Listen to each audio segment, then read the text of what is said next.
সবাই কেমন আছেন? আর একটা ভিডিও নিয়ে আমি চলে এলাম।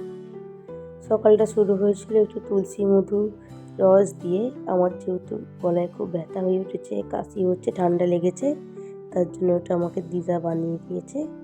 এটা খাওয়া খুব উপকারী জানেন। আমি দেখছিলাম যে কেমন ঠিকঠাক আছে কিনা ঝাঁঝটা। এটা খুব ভালো।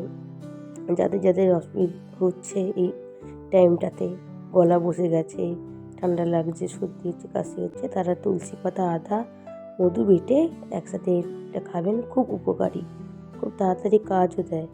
অ্যালোপ্যাথি হোমিওপ্যাথি ওষুধ তো আমরা খেতেই থাকি, কিন্তু কিছু ঘরোয়া টোটকা সত্যিই যেন তাড়াতাড়ি কাজ দেয়। আজকে বাড়িতে হচ্ছিল মোচার ঘন্ট, তো মানে মা সব কেটে কুটে রেখেছে। এদিকে ঘর বিছানাটা পরিষ্কার নেই, আমি ঘর বিছানা পরিষ্কার করতে ঘরে এলাম। আর বাইরেটা দেখছিলাম, একটু ওয়েদারটা মেঘলা মেঘলা করেছিল, বাট কিন্তু খুবই গরম ছিল একটা ব্যবসা। আর ফোনের সব জাল দিয়ে ঘিরে দিয়েছে। আমি দুই বেলায় বসে একটু টিভি দেখছিলাম, কারণ খাওয়ান দাওয়ানটা অন্য জায়গায় হবে। আজকে একটা জায়গায় নেমন্তন্ন আছে, সেখানে আমি খেতে যাব। বাইরে বসে বসে জানলাগুলো গাছগুলোকে দেখছিলাম। চলে এসেছি। আজকে আমাদের একটা পিসির জন্মদিন ছিল, তো সে ছিল কুলচা, পাঞ্জাবি চিকেন আর ফিশ ফ্রাই। তো খেয়ে বাড়ি চলে এসেছিলাম। ওয়েদারটা প্রচণ্ড মেঘলা হয়ে এসেছে, বৃষ্টি হবে বোধহয়।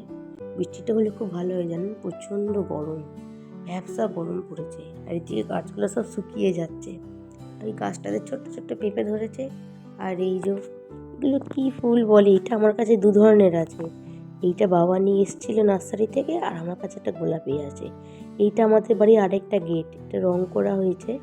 সত্যিই অপূর্ব করেছে যে করেছে, লক্ষ্মী গণেশ দিয়ে। তো ভিডিওটা আজকে এই অবধি, দেখা হবে পরবর্তী ভিডিওতে। বাই বাই, ভালো থাকবেন।